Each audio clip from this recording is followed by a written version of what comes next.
Hey everybody, happy Wednesday night. Today is May 21st, 2025. This is Across the Pitch post-game show. I am Mike Barrera. As I share out the social media links, Jose Nunez, please take it away. How are you doing tonight, sir?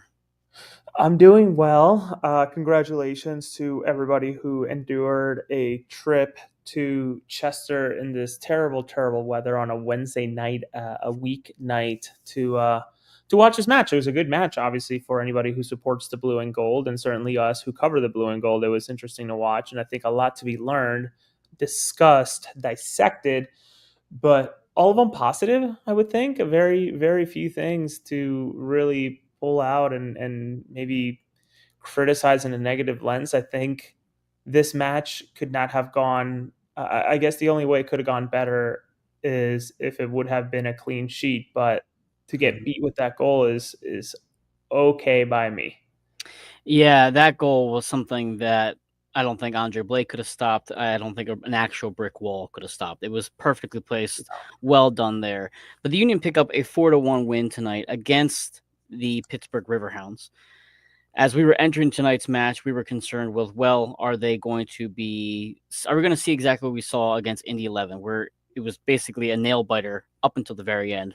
But I thought the Union, despite a bit of a shaky start and a bit sloppiness, and the rains mixed into that as well, I thought overall they handled their business well. Even when Pittsburgh did make it 3-1 and they had some life there, the Union did enough to come back and just handle business. Our first comment tonight, I'll add Colin to the conversation here. Colin says, "Gentlemen, how we feeling?" I think we're feeling pretty good.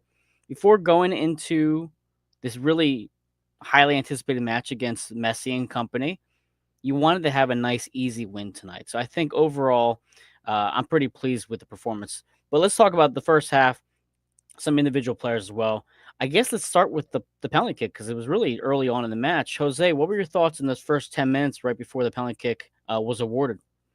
I think it was all downhill, meaning like I think it was a little scrappy, but you could tell that that Philly was sort of taking the lead there. I mean, Mm. it sort of gave me.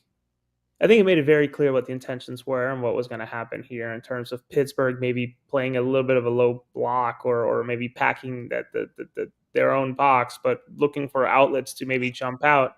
And there were points there in those first 10 where Pittsburgh got out and tried to break out, but I don't think it was till the 40th some minute when the first save by Rick really needed to be made.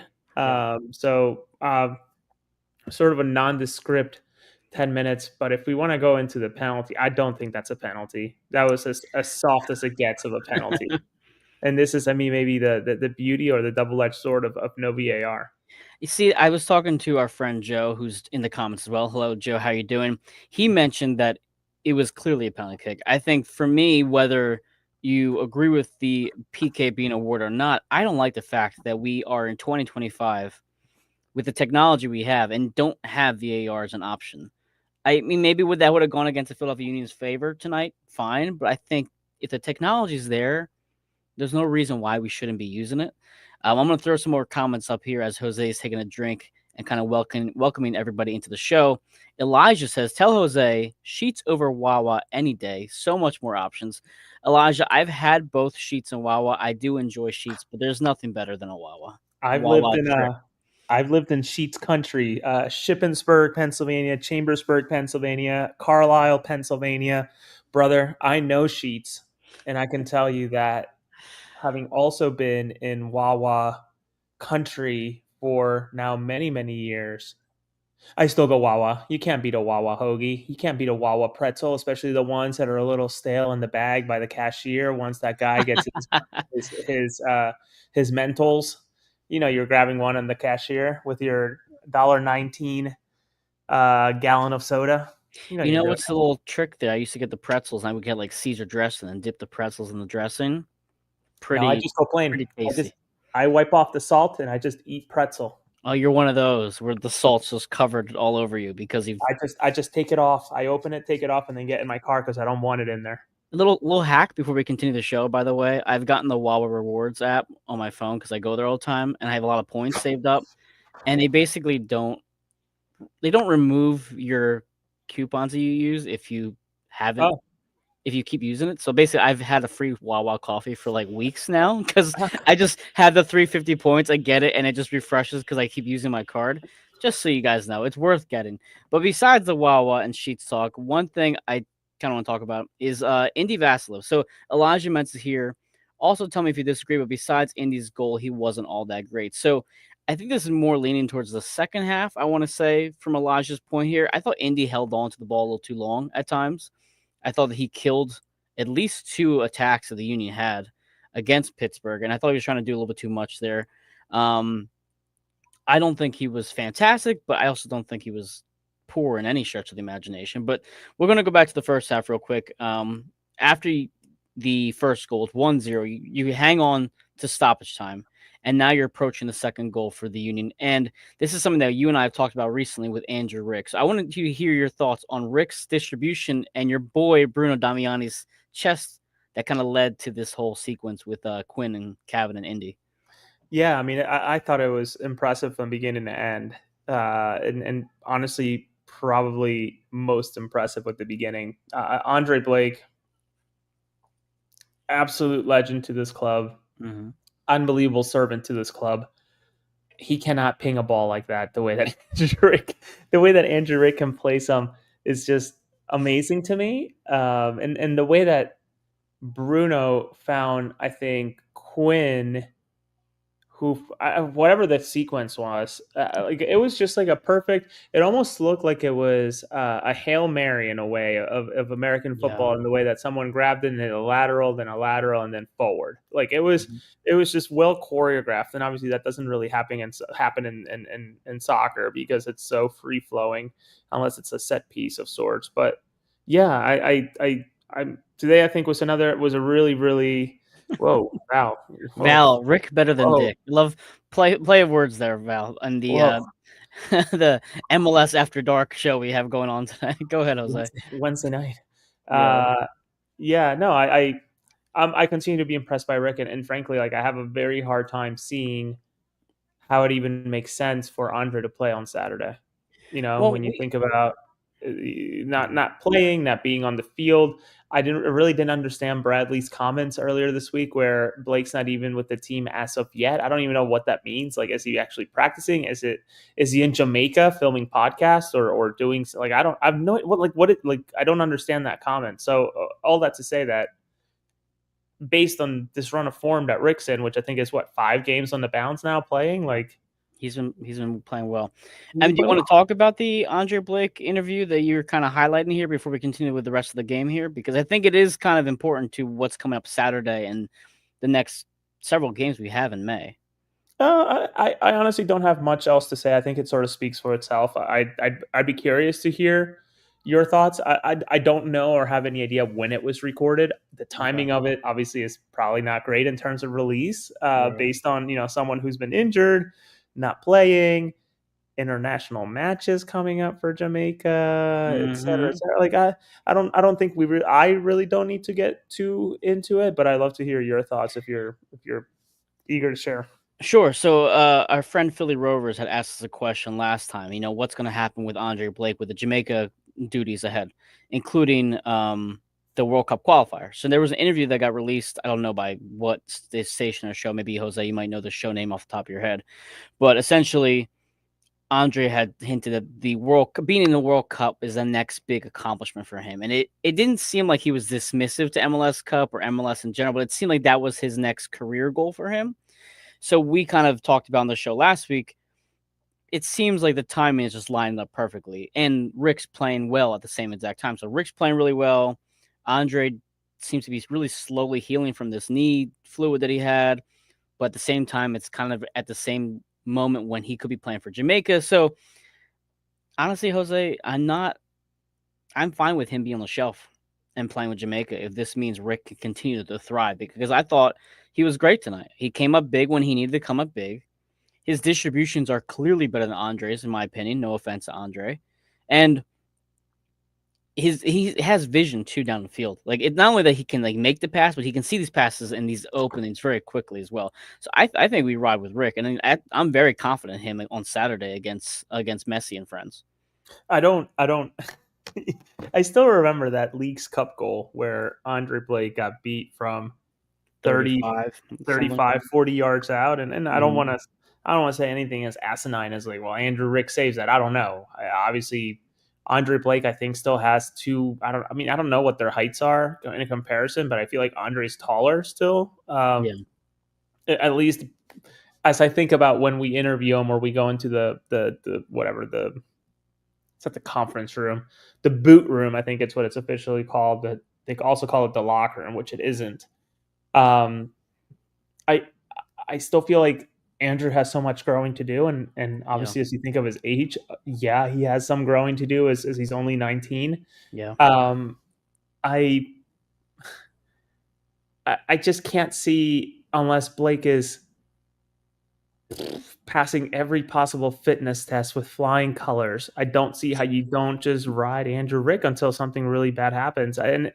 And we haven't gotten the MLSPA salary guide. I think Andrew was just shy or just over $100,000 last year, and Andre Blake was close to $1 million, I think, based on his new contract. Or so it's like it's one of those things where like, okay, well, congratulations to Andrew. I'm sure he's hitting a lot of his metrics for bonuses, etc., playing all this Absolutely. time and doing what he does, especially that assist technically. Uh, I thank you. Yes, he should get some credit for yeah, that. yeah, right. So, and neither here there. I get, and the show was Odyssey by Yendi Phillips, if I recall. She was a runner-up to Miss Universe. Oh, look at that. Okay, some fun facts here, Jose. Let me get to the comments because actually some of these things are kind of hitting the point you just All the made right here. research, all the research was for science. Of course, naturally.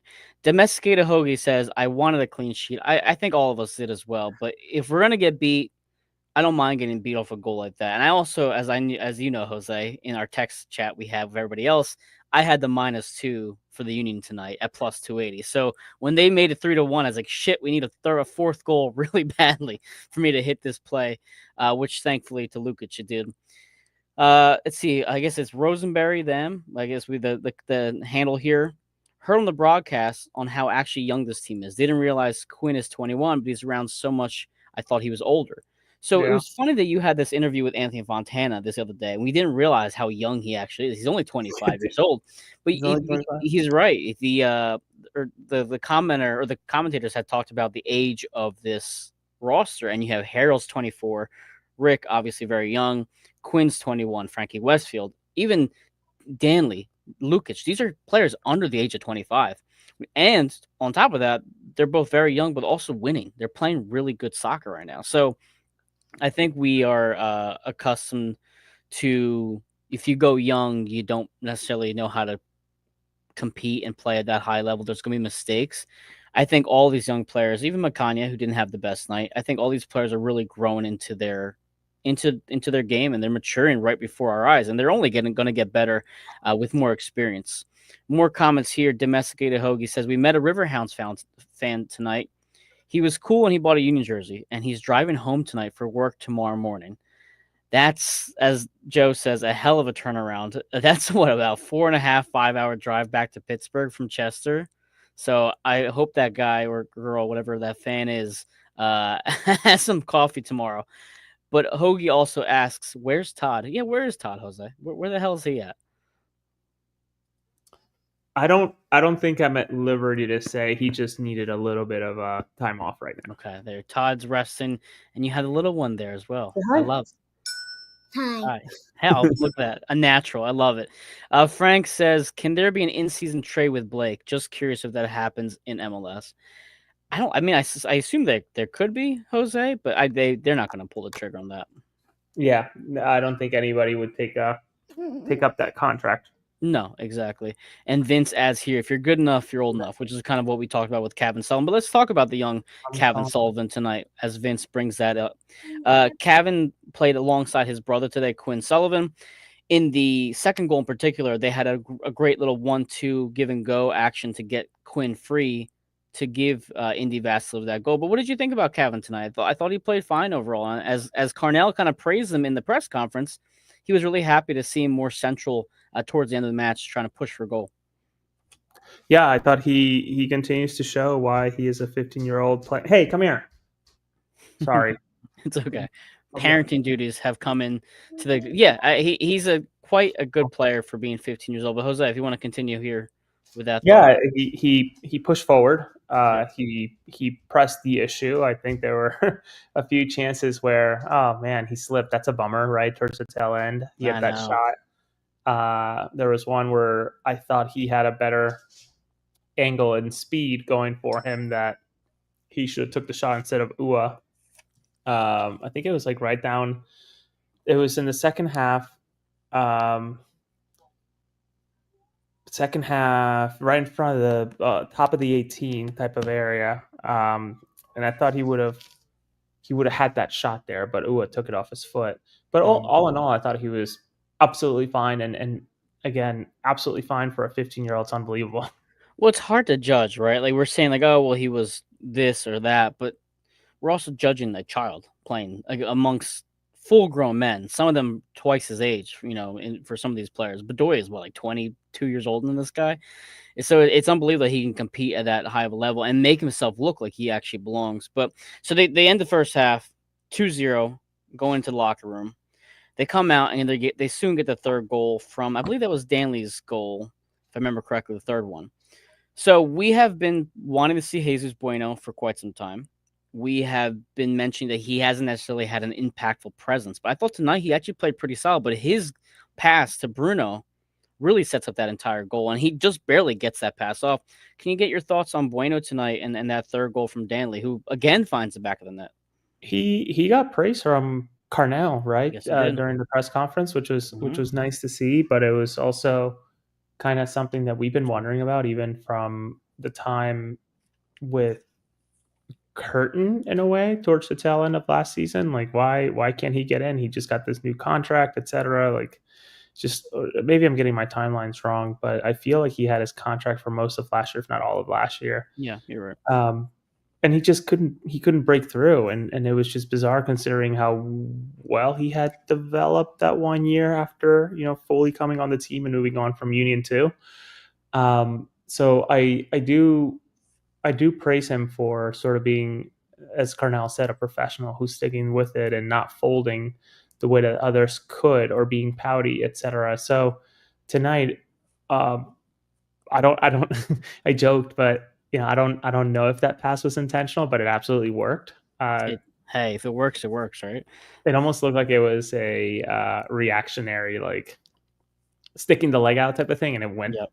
to the right person, and they all the passes that get to the other person, like that's how they count. Okay, cool. Let them get Valerie. tired. It Yeah, doesn't matter. Valerie adds here that there's penalties for both DC and Charlotte and the Red Bulls in Dallas. I thought Bueno played well. His game tonight reminded me of what we've seen from Quinn Sullivan from time to time, and I thought Quinn also had a pretty impactful game, but he was noticeably active on the field, and you didn't lose track of him. You didn't like wonder where the hell's Bueno been. He was very involved throughout the match, and Vince actually says right here, I know Damiani had a goal and assist, but Bueno was the man of the match for Vince. So a lot of fans are pretty happy with Jesus's performance, and I think one thing you mentioned from the press conference, Jose, which has kind of been the mantra for this club since Carnell has walked in.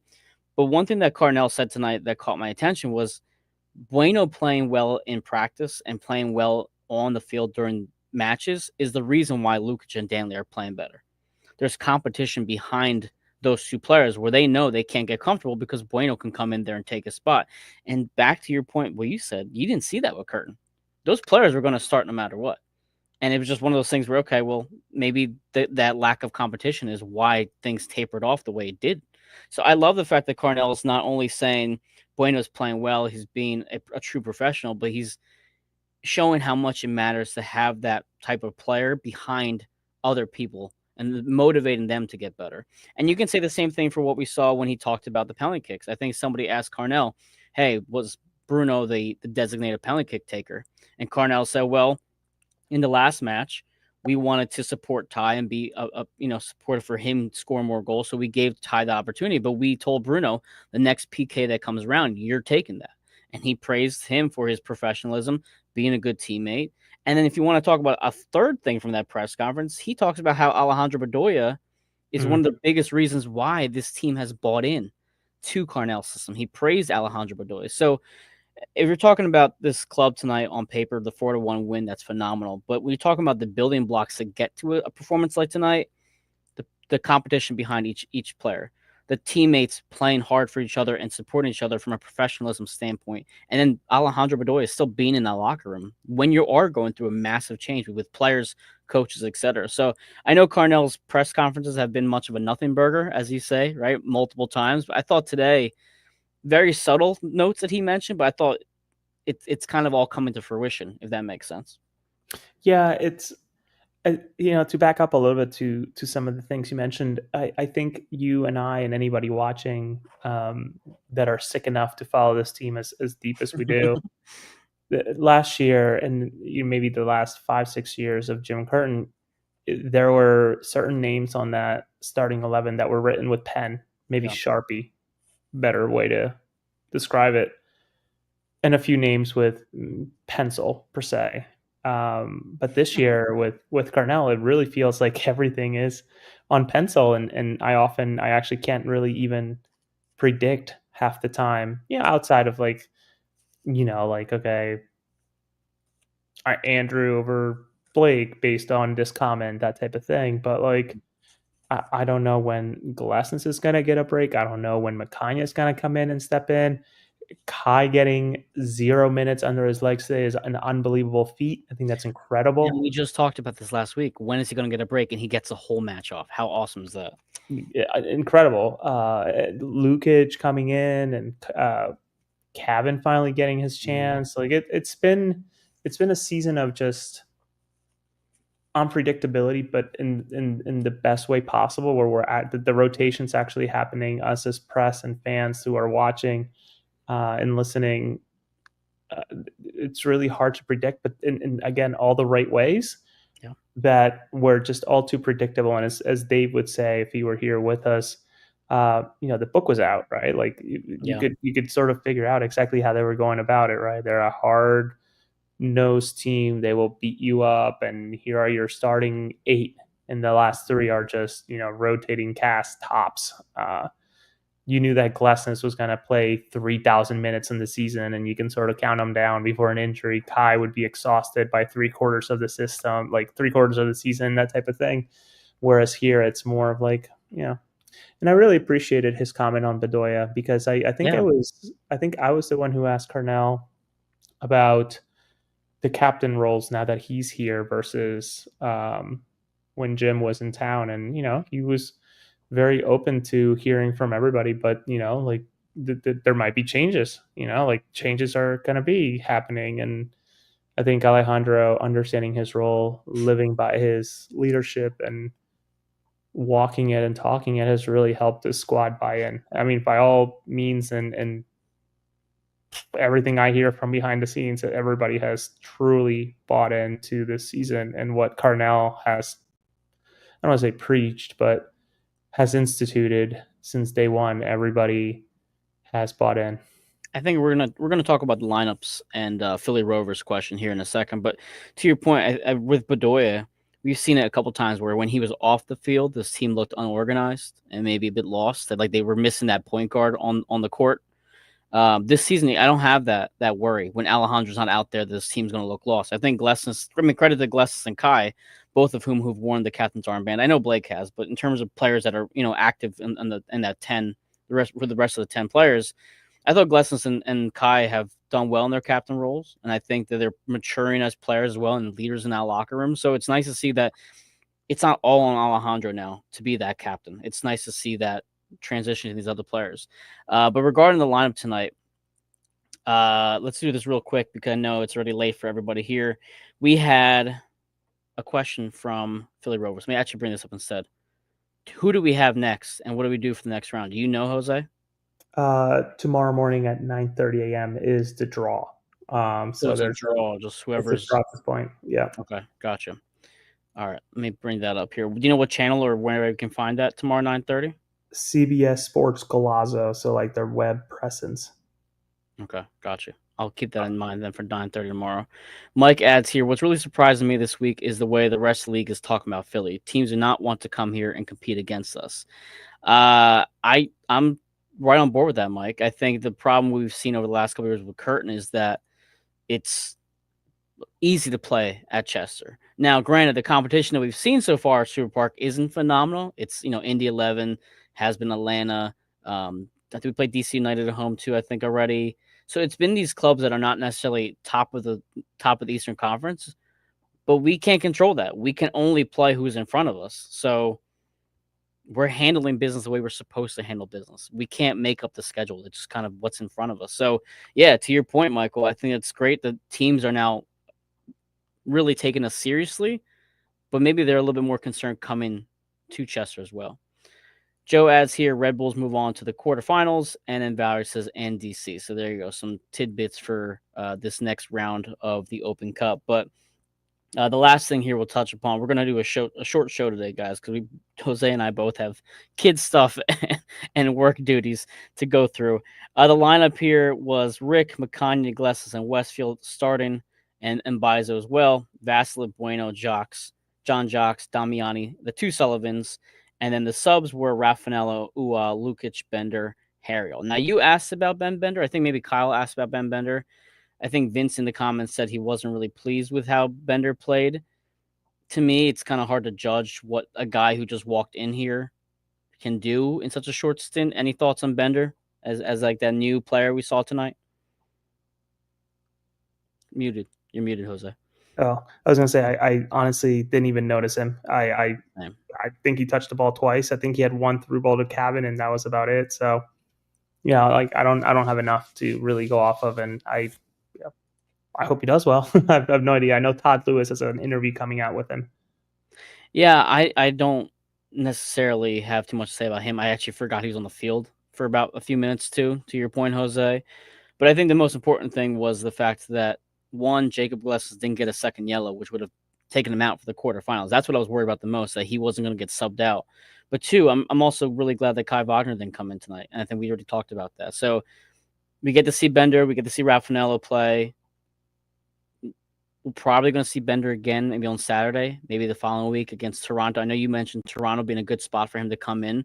So I don't want to see him against Miami if he's not going to contribute right away. But against Toronto and Dallas, yeah, let's see what he can do. Frank says here, I feel confident that Carnell will love this team. We'll have this team ready for Saturday and not stargazing. And that's a point that we're going to talk about on tomorrow's episode of Across the Pitch. We're interviewing Alex Windley, who's covered Inter Miami. She also does some covering for NYCFC. We've talked to her on this show about like 6 times already. So one thing we'll talk about tomorrow, Frank, is the new approach to Miami coming to Super Park rather than us going there to play Messi and friends. So that will not be a live episode. It's going to be pre-recorded, so we'll release it tomorrow night, probably around mid-afternoon or so. So look out for that, our interview with Alex Windley. But, Jose, I know we're trying to cut it short tonight. Everybody join us. Sorry that's not a usual hour-long show. Any final thoughts here, Jose, for tonight's win? No, nothing. I appreciate everybody who's reading. I got really good feedback from MLS on the last Awesome. piece on Orlando and Miami, and they went ahead and slotted me. I guess I'm becoming the Philadelphia and Miami guy. So I have the Philadelphia Miami game this weekend, so it sort of really works out. So I appreciate you guys reading. Absolutely, you've done some great work. And like I said, if you guys haven't checked out Jose's Anthony Fontana interview, thank you. You have to check it out. It was absolutely great. It was, I think, a very vulnerable Anthony Fontana. And as you've said to me a couple times now, very therapeutic for him to kind of get everything out there. So if you haven't checked out Jose's interview with that, please check out his social media so you can watch it. It's only an hour long. It's really a great watch. Besides that, tomorrow night we'll release the video with Alex, but Saturday we will not be going live. You're going to be busy with MLS. I have other things I got to take care of. I'll be at the game, but I just can't go live afterwards. And Dave's I'll be in Seattle. Yeah, exactly. And then Dave's currently dealing with some family things. So we're all a bit busy here at AAT Sports, but we'll be back again the following week, Wednesday night, Jose. I'm assuming we'll go live again for the Toronto match, I believe it is. Yeah, God, it's nonstop right now. It's been a lot. My daughter was like, "You have another show tonight?" I'm like, "Yeah, kid, I'm busy right now. May's busy for us too. It's not just the Union." But anyway, thank you all for joining us for a very short episode tonight. This is Across the Pitch, a post game show on AAT Sports Network. Uni, take care of business tonight, though. 4-1. Go Uni.